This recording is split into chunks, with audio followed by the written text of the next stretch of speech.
Good morning, and welcome to Redeemer Lutheran Church in Columbia, South Carolina, where we're part of the ELCA. I'm Pastor Gary Lodehold.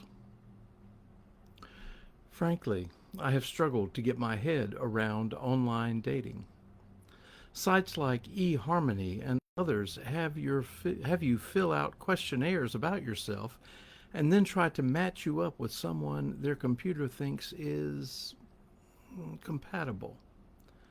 Perhaps you have similar likes or things you enjoy. The point seems to be to find the right person for you. Somehow it seems to be working for some, and I am seeing more and more couples who met online and who are making a go of their relationship. Part of my struggle, however, is that when I talk to couples about marriage, either in premarital counseling or when they're having troubles, my point is exactly the opposite. In my view, a marriage doesn't happen when you find someone who is the right person for you. A marriage happens when you give up yourself and make yourself the right person for someone else. In other words, successful marriages aren't about what you get. They are about what you give. This week we are considering 5 particular marriages in the Bible and what they show us about marriage and God's place in it too. Today we want to look at Isaac and Rebekah. To begin with, we need to remember that marriage in those days happened differently than we do it nowadays. They certainly didn't have eHarmony, and they didn't do the normal dating thing like we are used to. Rather, they first sought to marry a relative, someone distantly related who had the same bloodline. It was how they remained pure. Secondly, in most cases, women and men didn't commingle. Marriages were arranged, and oftentimes you committed to marrying some relative you had never met. That was the case with Isaac and Rebekah. Remember that Isaac had been born in Canaan, but all of Abraham's relatives were back in what is today northern Iraq. So when it came time for Isaac to marry, Abraham sent a servant back to his relatives there to arrange for a wife for Isaac.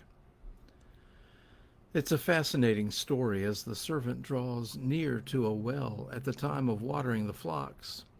He plops down and prays that God would send a woman to give him water and water his camels, and that she be a relative and the one God had picked out for Isaac.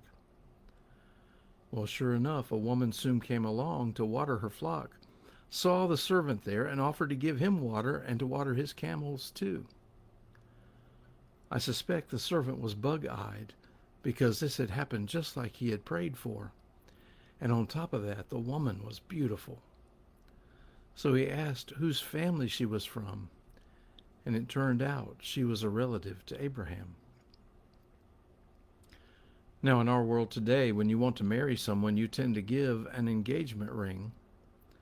Remember how I said things were different then?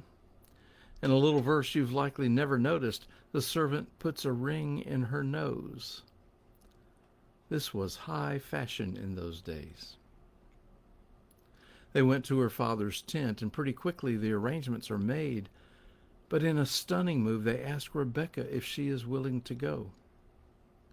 Now remember, this would mean that she will never see any of her family again, and is traveling hundreds of miles to marry a man she's never met or seen. She says yes. They leave immediately, and that's when we have one of the most romantic scenes in the Bible.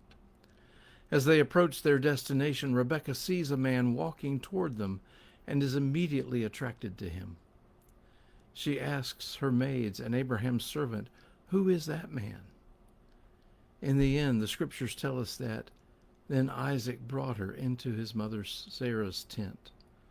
He took Rebekah, and she became his wife, and he loved her. Did you catch that?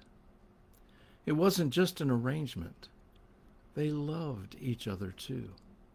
Their relationship began with prayer and was marked by love and respect. Marriage is at its best when God is involved. Marriage is at its best when prayer is involved daily. Marriage is not about what you get, but what you give. Thanks for watching, and remember to let this day belong to God.